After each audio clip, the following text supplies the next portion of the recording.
elementos intermediários de bênçãos. Entre eles também os modelos de elementos intermediários de bênçãos, fitinhas, colares, azeites especiais, e outros que consideram inclusive a própria ceia, o pão e o próprio sangue, literalmente o corpo e o sangue de Cristo, o que a Bíblia afirma que é apenas uma representação, um símbolo, e não literalmente essas coisas. Então tudo isso são princípios idólatras. Então é fácil o evangélico às vezes atacar um católico por causa da prática idólatra do católico. Agora, precisamos ver se nós não idolatramos pastores, se nós não idolatramos modelos e liturgias idólatras, entre elas, passar por um suposto mar vermelho, passar por debaixo de um arco, passar por debaixo de algumas coisas consagradas, especiais, detentoras de bênção e de poderes especiais, porque tudo isso incorpora, modelos de transubstanciação, semelhante ao povo de Israel, que pegou a serpente de metal, que era um símbolo de João 3, de Jesus que foi levantado, assim como a serpente de metal foi levantada, assim importa que o Filho do Homem seja levantado, ou seja, seja levado à cruz, para que todo aquele que crer em Jesus, sua morte vicária, esse alcance perdão. Assim como Neustã na época de Israel e Judá, assim também muitos evangélicos hoje, que se dizem povo de Deus, estão se curvando debaixo de modelos idólatras. É lógico que todos aqueles que de alguma forma se curvam, prestam culto, ou de alguma forma alegam que conseguiram determinadas coisas através de algum modelo intermediário, algum elemento intermediário que não seja o próprio nome de Jesus, todos eles estão em pecado de idolatria, e o pecado de idolatria, é claro, é condenado na Bíblia, conforme o texto de 1 Coríntios 10, 14, a seguir, que está na Bíblia evangélica e está na Bíblia também do católico. 1 Coríntios 10, versículo 14 até o 21. Portanto, meus amados, fugi da idolatria. Falo como a entendidos. Julgai vós mesmos o que digo. Porventura o cálice de bênção que abençoamos não é a comunhão do sangue de Cristo? Ou o que partimos não é porventura a comunhão do corpo de Cristo? Porque nós, sendo muitos, somos um só pão e um só corpo, porque todos participamos do mesmo pão. Vede a Israel segundo a carne: os que comem os sacrifícios não são porventura participantes do altar? Mas o que digo? Que o ídolo é alguma coisa? Ou que o sacrificado ao ídolo é alguma coisa? Não. Antes digo que as coisas que os gentios sacrificam aos ídolos, sacrificam aos demônios, e não a Deus. E não quero que sejais participantes com os demônios. Não podeis beber o cálice do Senhor e o cálice dos demônios. Não podeis ser participantes da mesa do Senhor e da mesa dos demônios. Está aqui Paulo dizendo que por trás dos ídolos, o poder que move, a adoração é recebida por demônios e não por Deus, porque Deus é Espírito. Apocalipse capítulo 21, 8 diz: mas aos tímidos, aos incrédulos, aos abomináveis, aos homicidas, aos fornicadores, aos feiticeiros e aos idólatras e a todos os mentirosos, a sua parte será no lago que arde como fogo e enxofre, que é a segunda morte. Então está aí o destino dos idólatras. E Apocalipse 22, 15, que diz: ficarão de fora os cães, os feiticeiros, os que se prostituem, os homicidas e os idólatras, e qualquer que ama e comete a mentira. Então tá aí, meus amados irmãos, estejamos atentos para que nós não venhamos a nos comprometer com os perigos da idolatria, com os perigos da idolatria.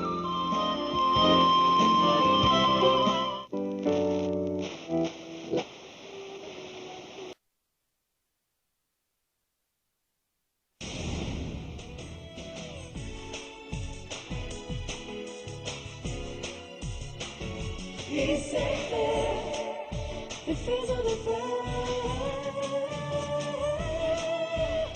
Pastor Antônio Fonseca.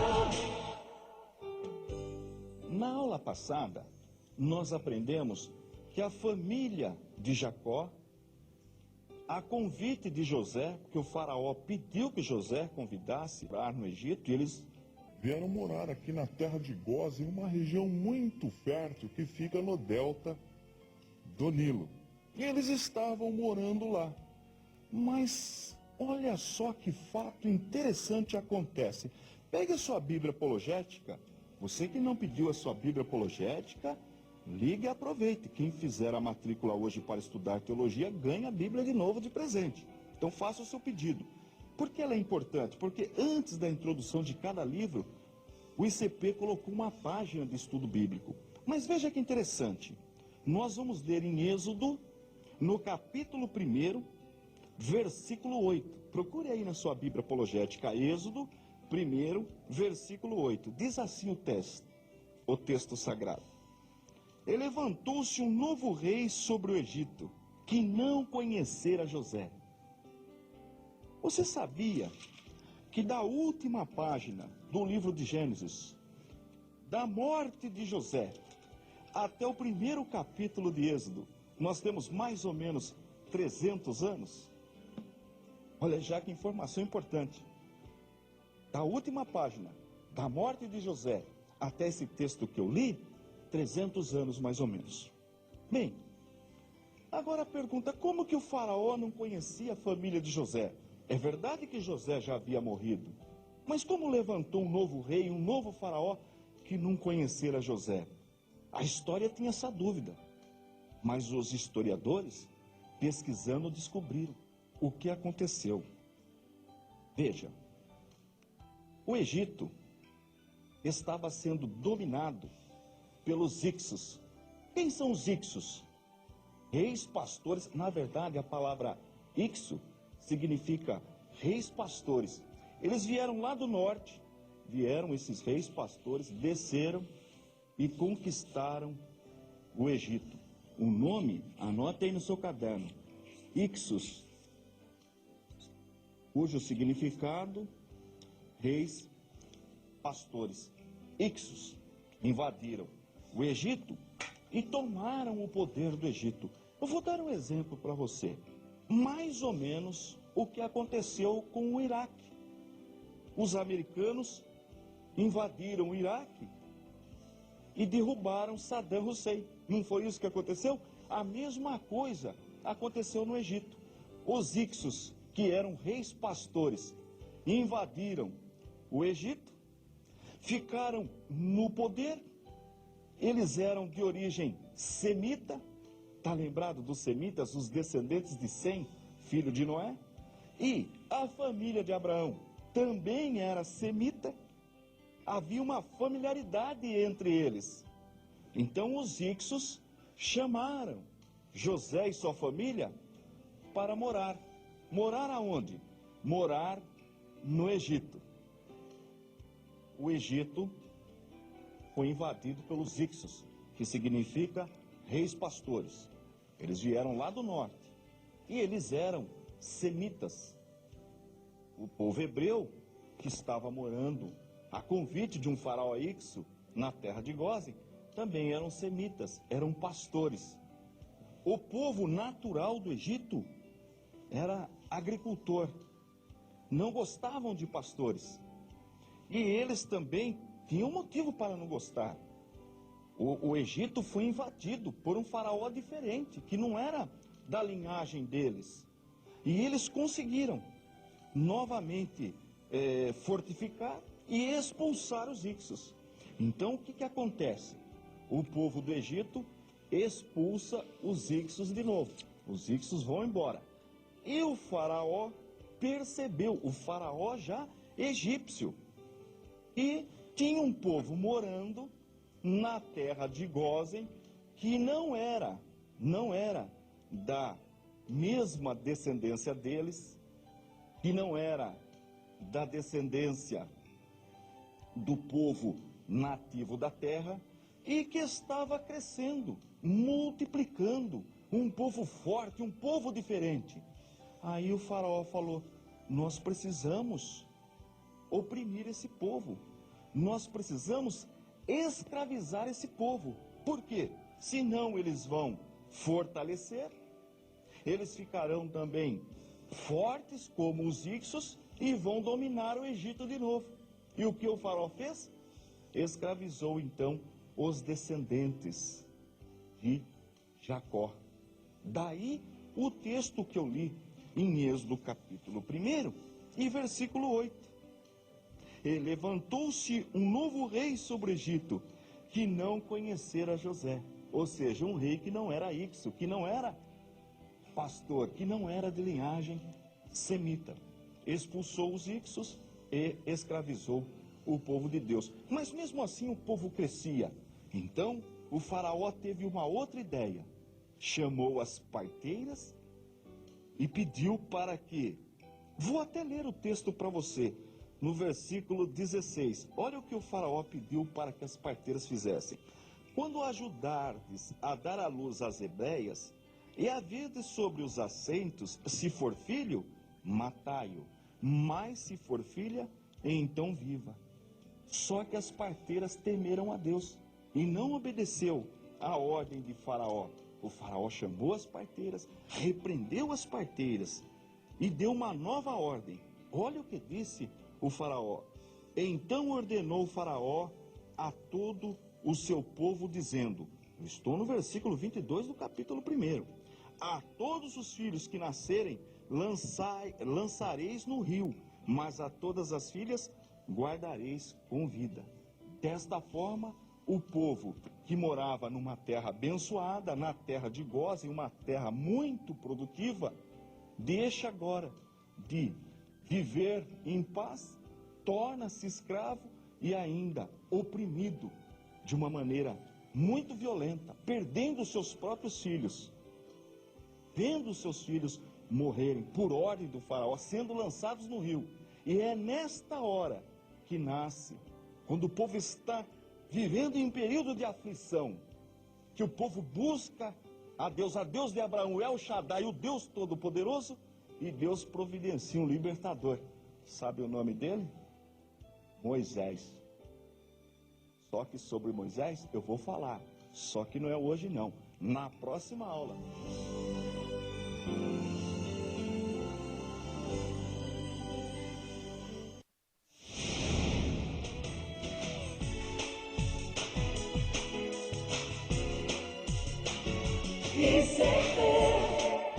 Defesa da fé.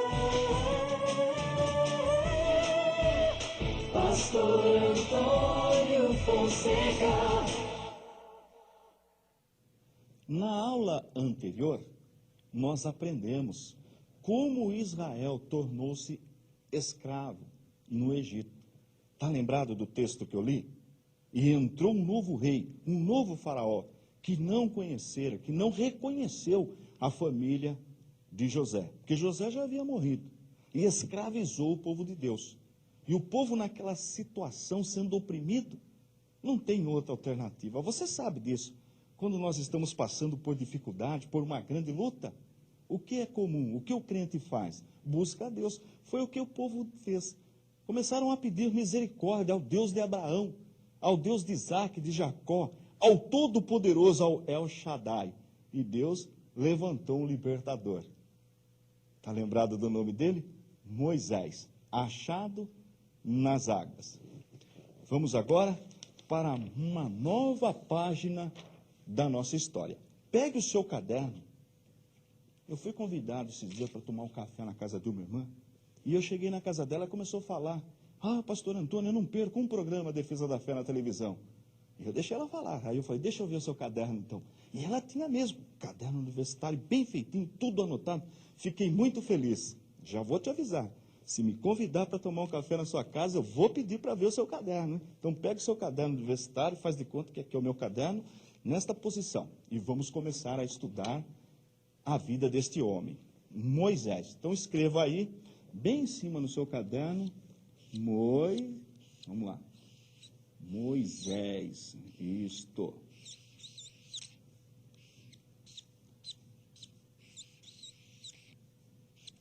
Tudo bem? Moisés é a pessoa mais importante do Antigo Testamento. Por isso nós vamos estudar a vida de Moisés. Nós vamos dividir em 3 etapas. Então anote aí no seu caderno. Primeira etapa. Anote aí. Primeira etapa da vida de Moisés. Moisés foi educado os primeiros anos de sua vida pela sua própria mãe, Joquebede. Foi educada. Embora Moisés foi adotado pela filha do faraó, mas ele foi criado, os primeiros anos de vida, ele recebeu educação da sua mãe. Mas nós podemos dizer o seguinte, que Moisés, na primeira etapa da sua vida, ele foi criado escreva aí, no palácio. No palácio. Palácio de quem? Do faraó. Moisés foi treinado para ser príncipe. E isto está registrado em Atos dos Apóstolos, escreva aí, Atos dos Apóstolos, no capítulo 7, no verso 23. E diz que lá ele passou 40 anos, que é o discurso de Estevão. Interessante que no versículo 22, fala que Moisés conhecia toda a ciência do Egito. Podemos dizer que Moisés era um cientista, conhecia toda a ciência do Egito, mas com toda a regalia, com tudo que ele tinha, o tratamento como príncipe no palácio de Faraó, mesmo assim, nada conseguiu tirar a educação que Joquebede, sua mãe, lhe deu nos primeiros anos de vida. Ele preferiu ficar do lado do seu povo do que viver com toda aquela mordomia no palácio. Então, no discurso de Estevão, na defesa de Estevão, Atos 7 e 23, nós aprendemos que os primeiros 40 anos da vida de Moisés, ele passou no palácio do faraó. Vamos para a segunda etapa? Segunda etapa. Anote aí no seu caderno, segunda etapa da vida. Segunda etapa da vida de Moisés, ele passou no deserto. Anote aí, no deserto.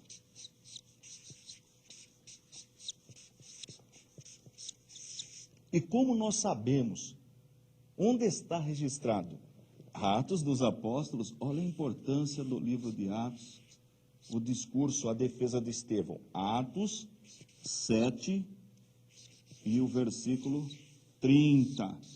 Sabe quanto tempo? 40 anos. Olha como é fácil guardar essa informação. 40 anos. Então, 40 anos no palácio, 40 anos no deserto. Então, veja que interessante. E que deserto é este? 40 no Egito, no palácio, e 40 no deserto, que fica mais ou menos aqui. Deserto, na região de Midian. Lembra de Midian? Um dos filhos, os midianitas, de onde vem? Midian, um dos filhos de Abraão com Quetura. É só você recapitular a aula anterior no seu DVD. Então Moisés fica morando nesta região 40 anos. Agora, vamos para detalhe importante, nesses 40 anos, ele conheceu toda a região, casou-se com Zípora. Zípora era a filha de Jetro. Jetro era tipo de um governante, sacerdote, na região de Midian, o sogro de Moisés. Ele fica ali 40 anos, e com 80 anos, ele recebe uma chamada especial de Deus. Então nós vamos para a terceira, anote aí, terceira etapa, anote aí no seu caderno aí, terceira etapa, que nós vamos dizer, vamos anotar aqui, ó, conduzindo.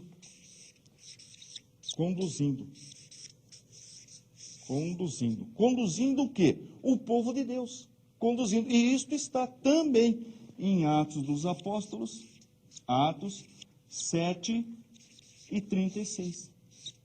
Então você sempre guarde que em Atos 7, no discurso, na defesa de Estevão, tem a vida de Moisés.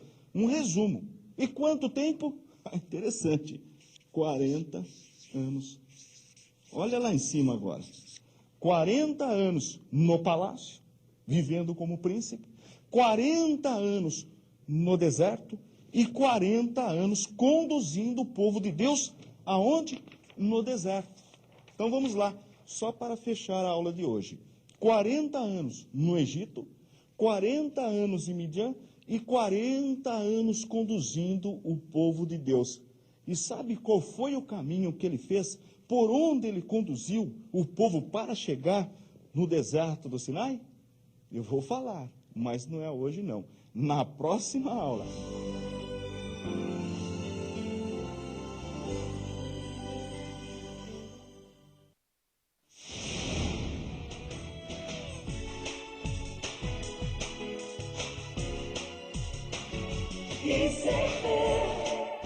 Defesa da fé. Pastor Antônio Fonseca.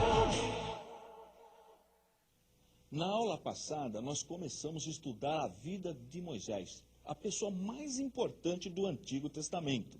Nós estudamos as 3 etapas da vida de Moisés. Primeira etapa no palácio, Atos 7:23, 40 anos. Segunda etapa no deserto, Atos 7:30, 40 anos. Terceira etapa, conduzindo o povo de Deus, que é o êxodo propriamente dito, o povo saindo, sendo conduzido por Moisés, Atos 7:36, 40 anos.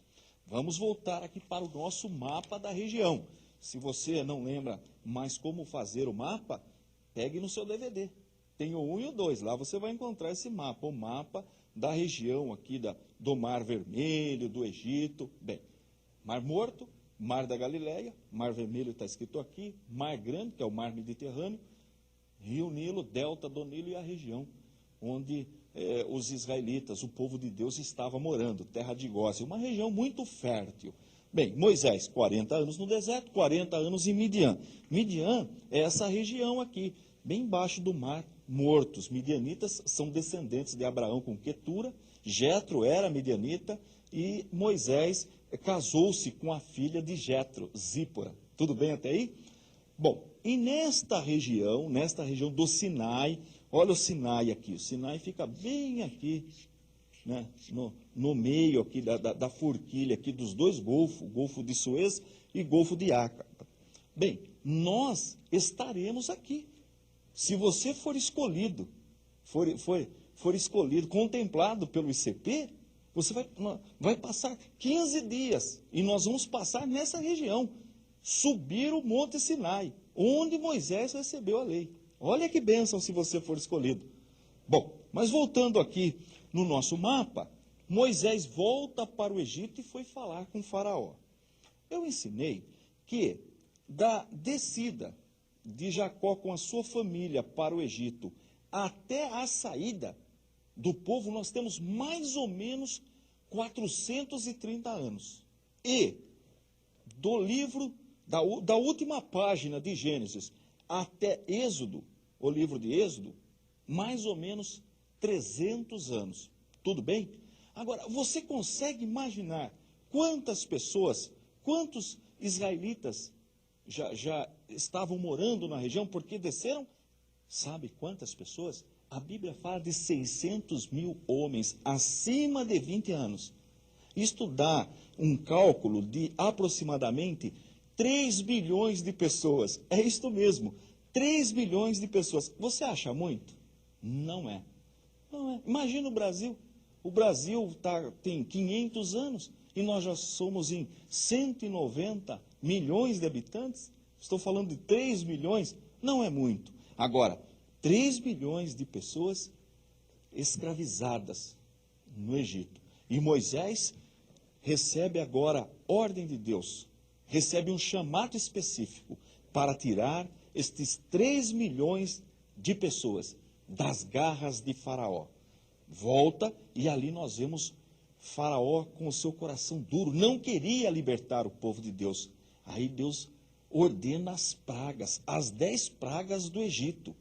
E a última delas, a morte dos primogênitos. E esta eu quero comentar porque é a mais importante, porque ali nasce a Páscoa que tipifica nosso Senhor, a salvação que nós recebemos de Jesus Cristo.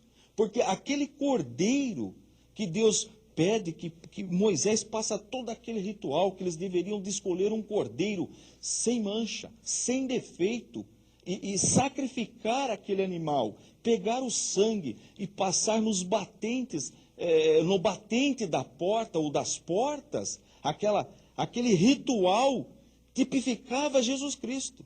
Porque quando nós recebemos Jesus Cristo como nosso Senhor e Salvador, nós somos também purificados, lavados, protegidos com o sangue de Jesus. É por isso que a Bíblia fala, Ele é o Cordeiro de Deus que tira o pecado do mundo. Olha aí o ensino da teologia, das doutrinas fundamentais da nossa fé. É isso que nós vamos aprender agora. E o povo obedeceu. Deveria de obedecer. Aqueles que cumprissem aquele mandamento, aquela ordem de Moisés, não, a morte não entraria, não levaria o seu primogênito. E o povo obedeceu. Portanto, estas 3 milhões de pessoas foram protegidas da morte, do anjo da morte. Mas o povo que estava no Egito, que estava fora deste pacto, morreram, seus primogênitos morreram, e o primogênito de Faraó também. Aí Faraó então deixou que o povo saísse do Egito. E interessante que Faraó queria que eles deixassem algumas coisas lá, mas Moisés falou, nem uma unha, tudo que é nosso, nós levaremos embora. E eles saíram então da terra de Gósen. E por onde exatamente eles passaram?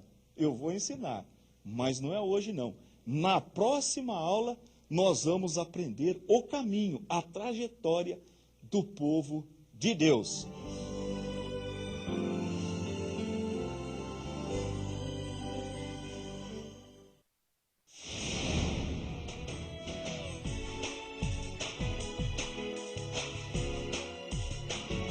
Isso é fé, defesa da fé.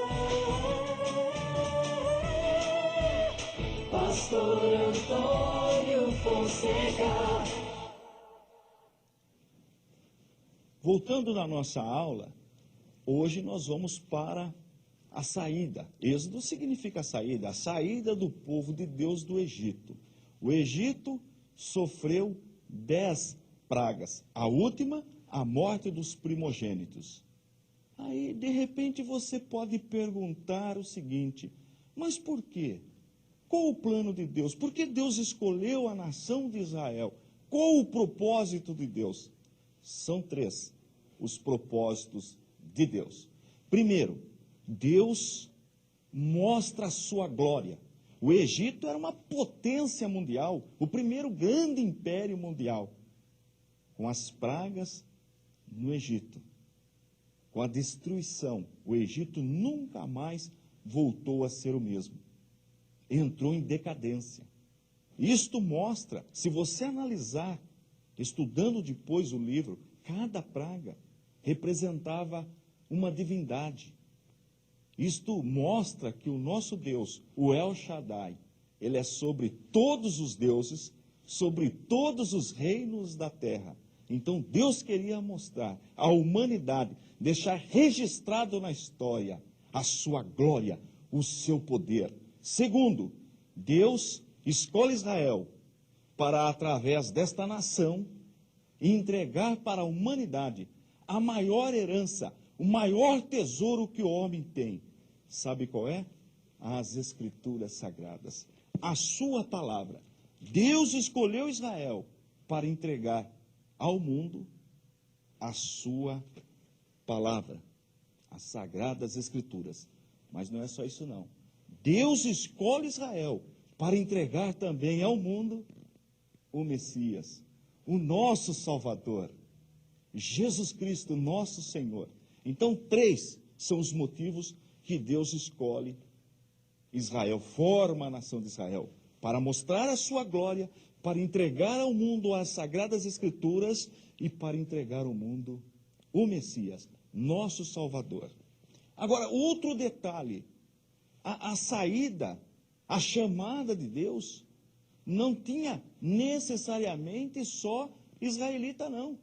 Nós encontramos na Bíblia pessoas que também eram escravas no Egito e resolveram sair junto com o povo de Deus. Isto mostra também que o nosso Deus não faz acepção de pessoas. Agora, olha o nosso mapa. Talvez você pergunte, por que Deus não levou o povo por este caminho? Era tudo muito mais simples. Era só subir, beirando aqui o grande mar, o mar Mediterrâneo, pela via mares, e já chegava em Canaã. Acontece que nesta região habitavam os filisteus.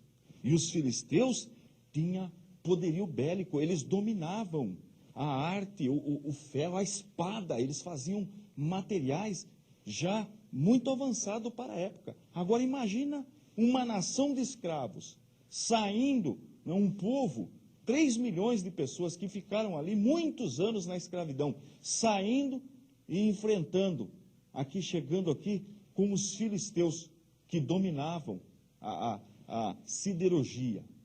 Não iriam resistir. Então Deus, na sua infinita sabedoria, traçou um outro plano. Deus poderia ter levado o povo por esse caminho, mas aqui nós temos os filisteus. Deus preferiu trazer o seu povo para uma situação muito difícil.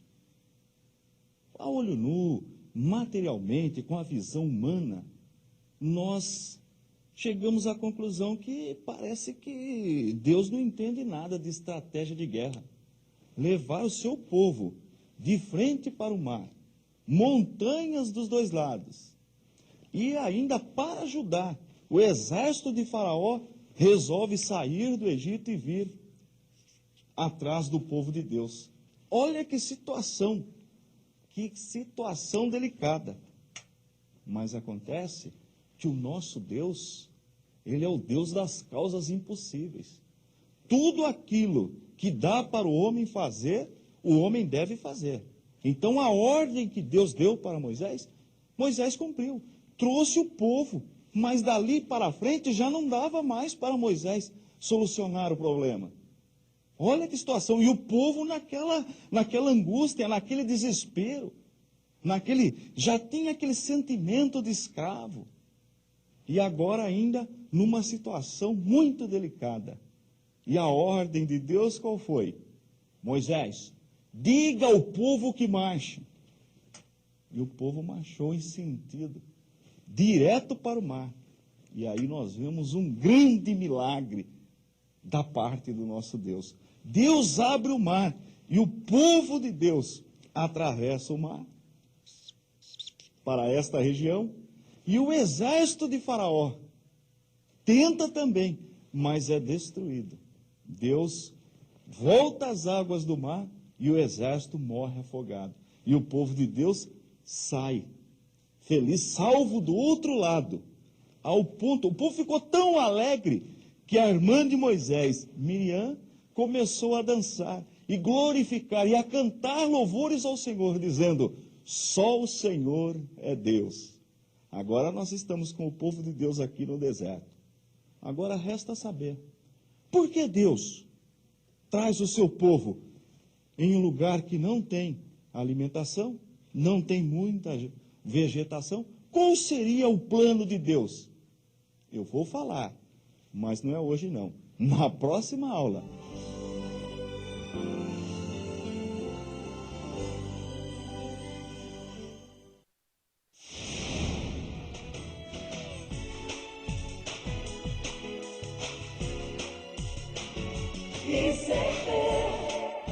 E ser defesa da fé. Pastor Antônio Fonseca. Na aula passada, nós aprendemos como Deus conduziu o seu povo para o deserto, como foi a travessia do Mar Vermelho, a destruição do exército de Faraó. E aprendemos também por que Deus não levou o seu povo pelo caminho mais fácil. Está lembrado dos filisteus? Depois nós vamos estudar esta nação. Na aula de hoje, nós já vamos estudar o povo de Deus na região do deserto do Sinai. Você de repente pode perguntar, mas por que Deus leva o seu povo, leva a nação de Israel para o deserto? Pelo menos 3 motivos eu quero passar para você. O primeiro deles, eles estavam vivendo na condição de escravos lá no Egito. Aquele espírito de covardia, de escravidão, precisava ser liberto. Deus queria tirar este espírito da nação, do seu povo. Então precisava de treinamento de desenvolver uma resistência espiritual, os músculos espirituais. Então, primeiro motivo, Deus queria curar, tirar do seu povo aquele espírito de covardia, de escravidão, aquela condição de submissão.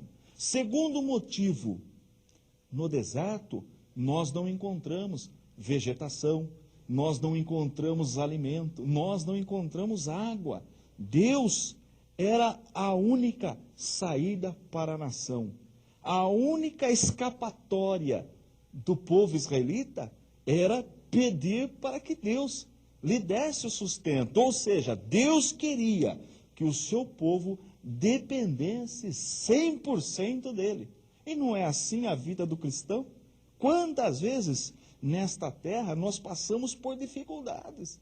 E nesta hora nós também aprendemos que devemos depender sempre do Senhor nosso Deus. E o terceiro motivo, Deus queria treinar o seu povo. Deus queria realmente formar uma nação forte. E primeiro precisava conhecer, precisava que fosse colocado para fora aquilo que estava no coração do seu povo. Ficar de uma maneira bem clara que eles dependeriam então 100% do Senhor, que eles deveriam confiar no Senhor. Estes são pelo menos 3 motivos por que Deus levou o seu povo para o deserto. Agora a nação está acampada na região do Sinai, nesta região em torno do Sinai. Moisés sobe no Monte Sinai, recebe a lei, recebe todas as ordens de Deus. É um assunto muito importante. Você deve ler na sua Bíblia o livro de Êxodo. Eu até recomendo para os meus alunos, vou dar um dever de casa para você. Você que acompanha a nossa programação, dever de casa, anote aí no seu caderno. Você vai nesse final de semana reunir a família e assistir o filme Moisés. Aí você vai ver todos os detalhes. Faz aquela pipoca gostosa, aquele refrigerante maravilhoso para a criançada e todo mundo reunido. Dever de casa da aula do pastor Antônio, dos alunos de teologia, assistir o filme Moisés. Combinado? Assiste fim de semana. Bem, voltando aqui na nossa matéria. O povo está acampado aqui na região do Monte Sinai. Moisés sobe, recebe a lei, desce, e isto dá em torno de 14 meses e 20 dias. É isso mesmo, 14 meses e 20 dias eles ficam acampados e agora eles vão sair da região para começar a conquista. E Moisés escolhe 12 espias. 12 espias. Ele envia estes homens para analisar, para ver a condição do inimigo, dos habitantes da região de Canaã, dos cananeus. E eles vão, verificam tudo, e quando eles voltam, interessante, dos 12, 10 ainda mantêm a condição de covarde, o espírito de covardia, e Deus não se agrada disto.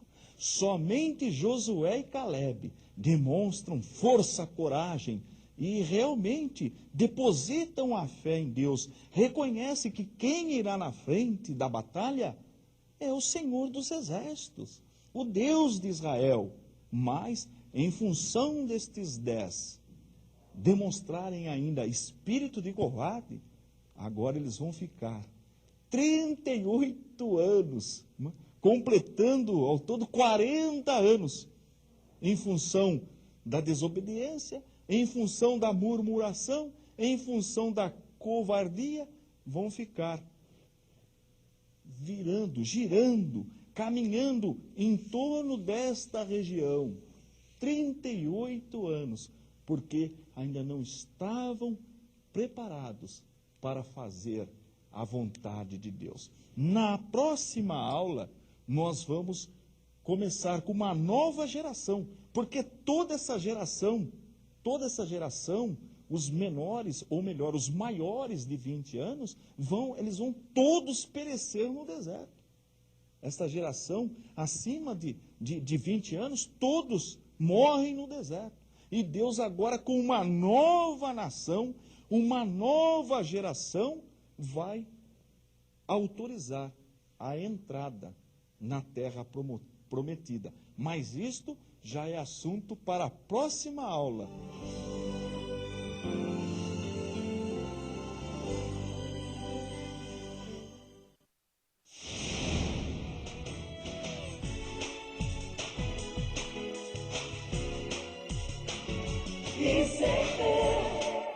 Defesa da fé. Pastor Antônio Fonseca. Na aula anterior, nós aprendemos como Deus livrou Israel do exército de Faraó. Nós atravessamos o Mar Vermelho e ficamos aqui no deserto 40 anos. E eu ensinei que toda geração acima de 20 anos pereceu, morreu no deserto, exceto Calebe e Josué. Esses dois não. Lembra dos 12 espias? Entre eles, Calebe e Josué, 2 homens corajosos. Estes não morreram. Os demais todos pereceram no deserto, inclusive Moisés. Moisés morreu também, não chegou a entrar na terra prometida. Viu, mas não entrou, porque também desobedeceu. Mas, independente disso, no Antigo Testamento, o homem mais usado por Deus, sem dúvida alguma, foi Moisés, citado por Jesus nosso Senhor. Moisés aparece no Monte da Transfiguração. Então nós vamos aproveitar hoje para uma nova matéria. Nós já aprendemos um pouquinho de cronologia, já aprendemos um pouquinho de genealogia, geografia, história. Vamos aprender um pouquinho hoje de bibliologia? Pegue o seu caderno aí que sempre está do lado da sua TV, e escreva aí em uma página inteirinha, escreva aí, bibliologia, bem em cima no seu caderno como título. Então a matéria de hoje, bibliologia.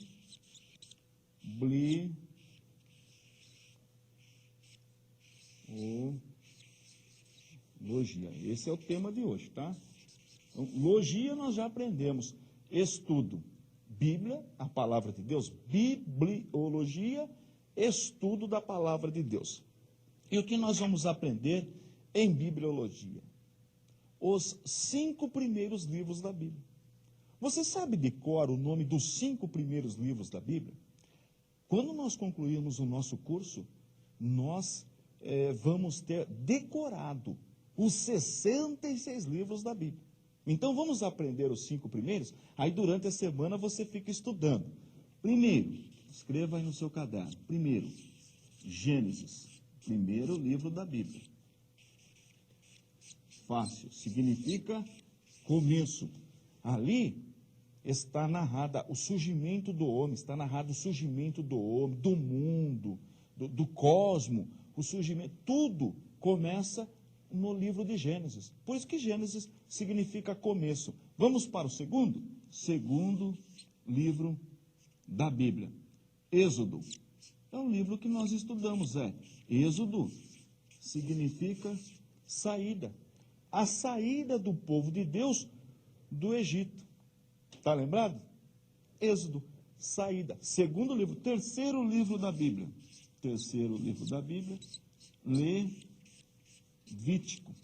que trata das leis. As leis que Deus entregou para Moisés. Já aprendemos o nome dos 3 primeiros livros da Bíblia. Gênesis, Êxodo, Levítico.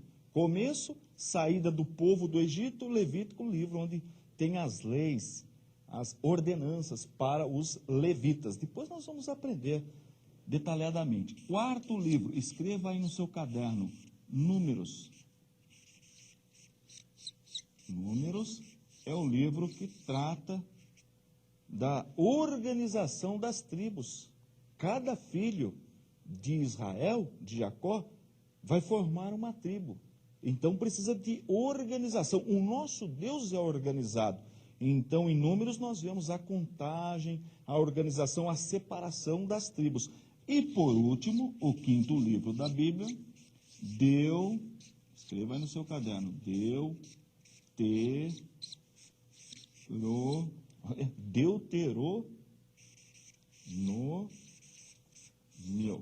Deuteronômio. É o quinto livro da Bíblia. Significa repetição da lei. Por quê? Porque a geração acima de 20 anos já tinha morrido, precisava de repetir a lei, de repetir tudo para a nova geração. Então, Deuteronômio, repetição de tudo que já foi ensinado, repetição da lei. E o nome destes 5 livros, tem um nome especial que todo estudante de teologia sabe.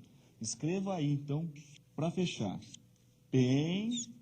Nós chamamos de Pentateuco. Olha que nome interessante. Pentateuco. O que significa a palavra Pentateuco? Penta, 5. Brasil não é pentacampeão? 5, teuco, livro. Então, Pentateuco, os 5 livros. Escritos por quem? Por que eu passei o nome desses livros hoje? Porque quem escreveu? Moisés. Este primeiro Gênesis, nós temos 3 alternativas. Como Moisés recebeu estas informações? Ou pela tradição oral, um ia contando para o outro, ou Deus revelou diretamente para ele no Monte Sinai, ou ainda, na época, já podia ter alguns escritos, porque a escrita já existia. Êxodo acontece realmente na época de Moisés. Levítico, as leis, as normas, ele recebe no Monte Sinai. Números, é ele que faz toda a organização. E Deuteronômio, a repetição da lei, exceto o finalzinho do livro, porque narra a morte de Moisés. Logo, ele não pode ter escrito, se narra a sua morte. Provavelmente foi Josué, porque Josué é o sucessor de Moisés. Mas sobre esse assunto nós vamos tratar, mas não é hoje não. Por enquanto, guarda o nome Pentateuco. Os 5 primeiros livros da Bíblia tem como autor Moisés.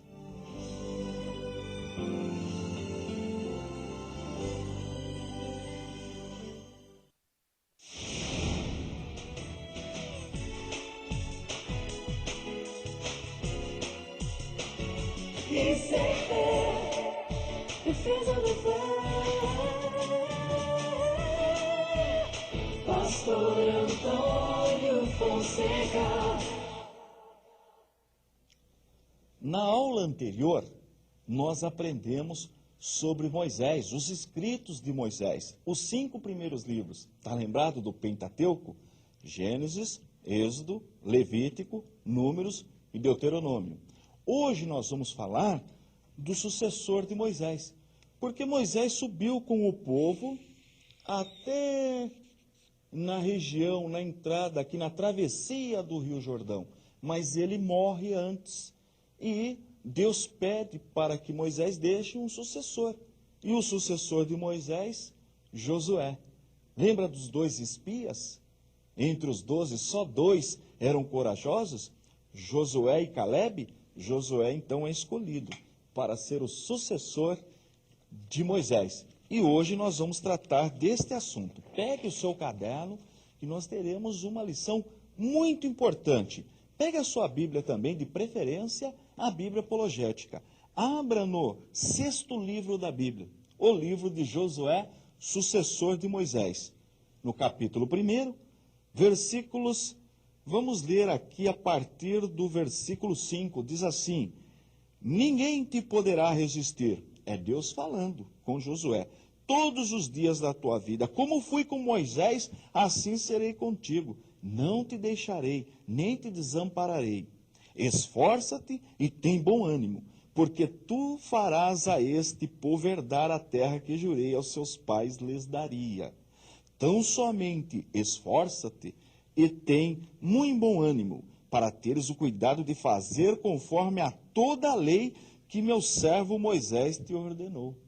Dela não te desvies, nem para a direita, nem para a esquerda, para que prudentemente te conduzas por onde quer que andares. Deste trecho, nós vamos tirar uma rica experiência para as nossas vidas. Josué. Então escreva aí no seu caderno, pegue uma folha limpinha, escreva aí o nome do sucessor de Moisés. Josué. Tá? Um livro com o nome dele. Josué. E ali fala do quê? Que para que Moisés, ou melhor, para que Josué obtivesse o mesmo sucesso que Moisés obteve, para que ele realmente fosse uma pessoa muito abençoada, veja que palavra interessante. A palavra sucesso,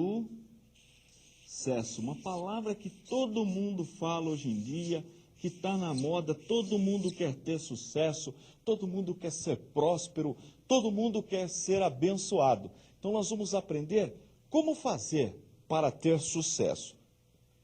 Sucesso. Primeiro, nós encontramos no texto, Deus está garantindo que vai dar toda a cobertura, que como foi com Moisés, seria também com Josué. Então, para que o cristão tenha sucesso, ele precisa de Deus. Sem Deus, não dá. Por quê? Deus é dono de tudo. O nosso tempo depende de Deus. Quem garante o amanhã? Nós estamos nas mãos de Deus. Portanto, o princípio da sabedoria é o temor de Deus. Segunda coisa para que a pessoa tenha sucesso, a pessoa precisa ter vontade. Vontade. Se a pessoa não tem vontade, não tem sucesso. Veja que Deus falou, olha, Josué, assim como eu fui com Moisés, eu serei contigo. Mas você precisa de ser uma pessoa esforçada, precisa ter vontade, precisa ter garra. Para ter sucesso, a pessoa precisa ter vontade. E o terceiro elemento para que a pessoa tenha sucesso, a pessoa precisa de normas. Uma pessoa que não tem norma, que não tem nenhuma ordem, nenhuma conduta, não tem sucesso. Veja que Deus falou, olha Josué, assim como eu fui com Moisés, eu serei contigo. Agora você precisa ser esforçado, ter muita vontade e não aparte da tua boca o livro desta lei. Antes você deve meditar nele de dia e de noite. Portanto, aí está o segredo, aqui está o segredo do sucesso.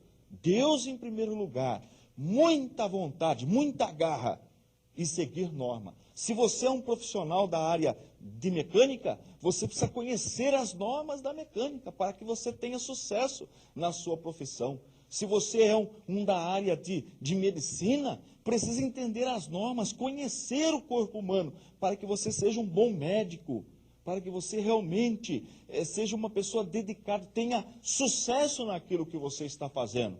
Agora, se você é um líder religioso, para que você tenha sucesso, você precisa de Deus, obviamente, porque estudar teologia é estudar Deus, precisa ter vontade, precisa se esforçar, precisa trabalhar para Jesus e precisa de normas, e normas é a palavra de Deus. Você precisa ser uma pessoa dedicada na palavra, conhecedor da palavra, para que você obtenha sucesso. Então a aula de hoje para que a gente possa fechar o ano bem, um ano com sucesso, vamos adotar esses 3 elementos para a nossa vida. Vamos ter realmente uma vida dedicada a Deus com muita vontade e seguir as normas, que é a palavra de Deus.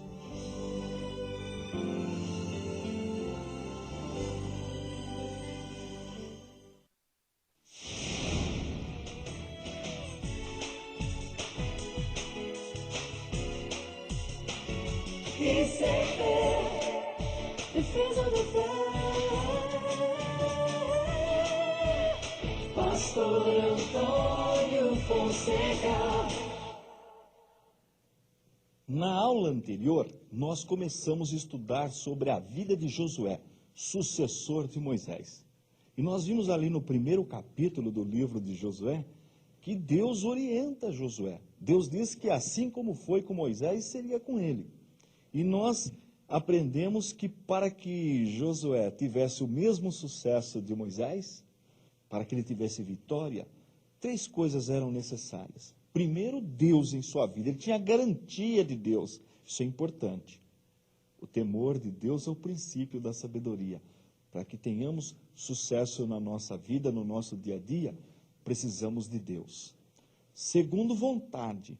Aquilo que eu posso fazer, Deus não vai fazer por mim. Aí, a necessidade do esforço, da dedicação. Foi isso que Deus disse para Josué. Olha, Josué, você precisa ser esforçado. E terceiro, normas. Precisava ter como regra os 5 primeiros livros, o livro da lei. E hoje não é diferente. Para que tenhamos sucesso, nós precisamos de normas. E a norma do cristão, para a vida do cristão, é a palavra de Deus. Mas hoje nós vamos entrar num assunto um pouquinho diferente. Nós saímos com o povo de Deus do Egito, já atravessamos o Mar Vermelho, já passamos aqui pelo Sinai 40 anos e já chegamos aqui na entrada da região de Canaã. Mas aí o aluno pode ter uma dúvida. Escuta, mas se Deus é amor, se Deus ama todas as pessoas, não faz acepção de pessoas, por que Deus manda o povo de Israel, os que estavam junto com Josué, destruir aquela nação que habitava naquela região? Por que será Deus tomou essa decisão? Porque a pessoa que começa a ler a Bíblia assim fica até assustado. Deus manda matar a espada o povo que morava na região. Por que será? Se Deus é amor, Deus toma uma decisão tão radical como esta? Primeiro, eles eram idólatras. Lembra da idolatria?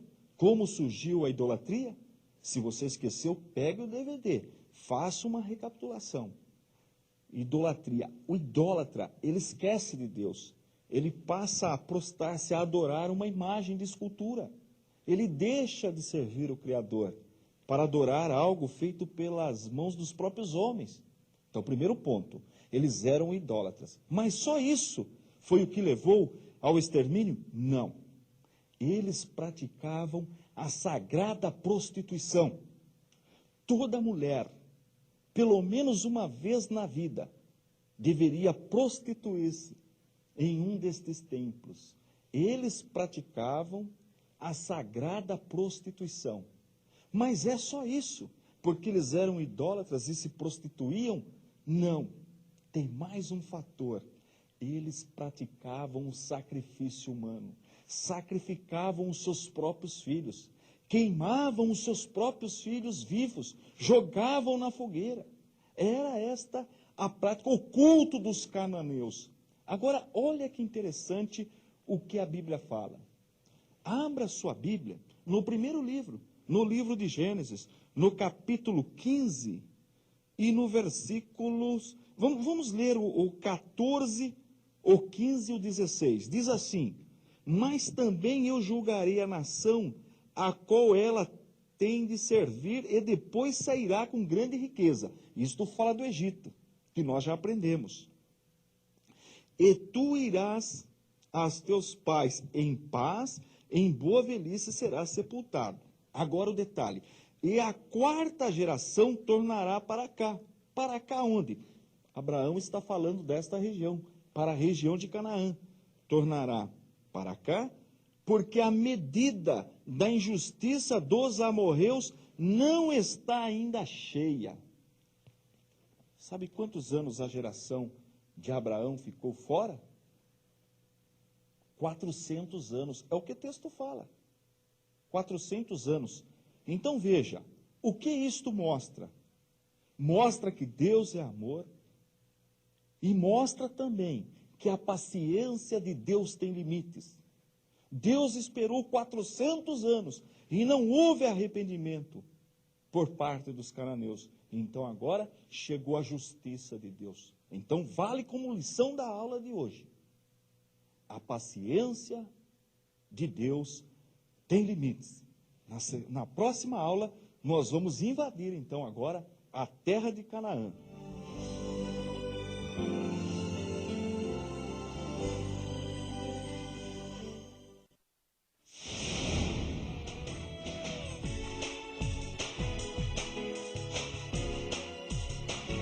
Isso é fé, defesa da fé. Pastor Antônio Fonseca. Na aula anterior, nós aprendemos a situação que vivia os moradores de Canaã. Lembra que eu falei que eles eram idólatras, praticavam o culto na prostituição, se prostituíam. O culto dos amorreus, dos cananeus, era prostituição, chamada até de sagrada prostituição. E também praticavam sacrifícios humanos, matavam os seus próprios filhos, queimavam os seus próprios filhos. E agora nós chegamos aqui com o exército junto com Josué, a nação de Israel, uma nova geração para conquistar toda a região. Então, o que nós faremos hoje? Vamos dar um zoom nesta região, vamos aumentar o mapa da nossa região, região de Canaã, para formar a nação de Israel. Pegue um caderno, sempre na aula do pastor Antônio, caderno universitário na mão, lápis, borracha, caneta, toda a família aprendendo. A mamãe dá aí um caderno para o menino, para a criança, todo mundo, a vovó, vovô, todo mundo aprendendo a lição, aprendendo geografia bíblica. Tudo que eu fizer no meu mapa, você deve fazer no seu caderno universitário. Imagina que esta folha seja a folha do meu caderno universitário, tá bom? Então eu faço aqui, você repete aí. Se você perder, depois quiser treinar, fica tranquilo. Depois eu vou oferecer para você mais um DVD com todos os nossos mapas. Bom, primeira coisa, divida a tua folha em duas partes iguais, na horizontal. Então vamos achar o meio, mais ou menos aqui, mais ou menos aqui. E vamos dividir. Eu vou fazer um tracejado, você faz bem fraquinho no teu caderno, tá bom? Olha, tracinho, mais ou menos aqui, olha. Tudo bem? Agora vamos dividir na vertical. Então aqui eu tenho o meio, aqui eu tenho a outra parte, vamos dividir. Dividindo bem fraquinho.